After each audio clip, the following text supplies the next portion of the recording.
Bookafy appointment booking software tutorial for beginners. Hello, hope you're doing good. I'm your host Jason.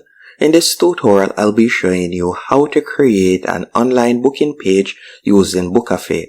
You can get started for completely free as they offer a 7-day free trial period. So you're going to go onto bookafy.com and you're going to tap on Start 7-day free trial period, and from there you can sign up using your email address. Once you're signed up, you'll be redirected to a dashboard just like this. From here, you could edit your business name. You can also select a business type from this section. So let's say, for example, carpet cleaning.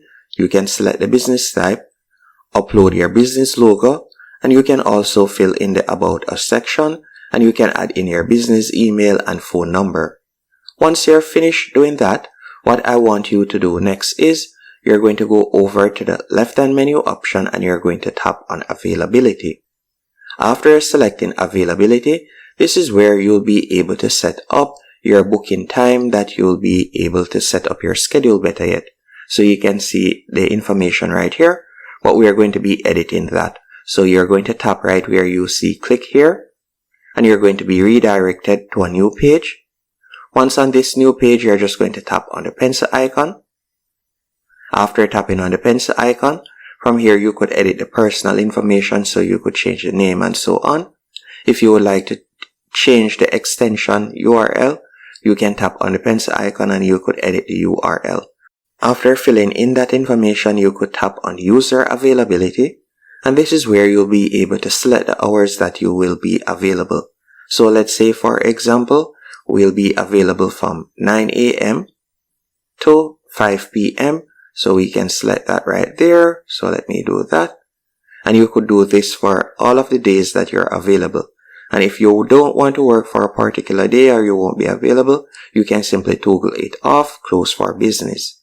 Another thing that you can also do, you can add in breaks, and you can also block out particular days. So you could select vacations, then tap on the plus. After you have tapped on the plus, from there you can select the start date. So let's say, for example's sake, I won't be available from the 26th. So I'll select the 26th. I won't be available from the 26th to the 28th. After doing that, you can also input different calendars, as you can see right there. You can connect different calendars, and you can also connect Zoom. Once you're finished doing this, you're going to tap on Update User. After selecting Update User, the next thing I want you to do is go over to the left-hand menu option once more, and you're going to tap on Appointment Types. From here, you have 3 options. You can either choose to create a one-to-one appointment or a one-to-many appointment, meaning that you'll be having an appointment with numerous clients, or many-to-one. So you can select whichever one of these options. Let's say I were to select one-to-one. After doing that, you can see 2 sample appointments that were created. To create a new one, all you will need to do, you can simply tap on the plus right here, Appointment Type. After you have tapped on the plus, you could fill in the appointment name. So let's say I were just to call it Test. So I'll type in Test right there.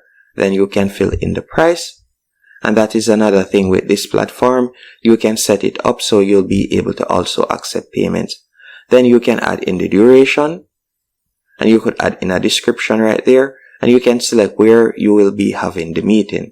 So you can type in Google Meet or so on. You can type in the meeting where you'll be having the meeting. After doing that, you can add a buffer time. Then you'll just tap on Create Appointment Type. After you have selected Create Appointment Type, you can see that it has been created right here.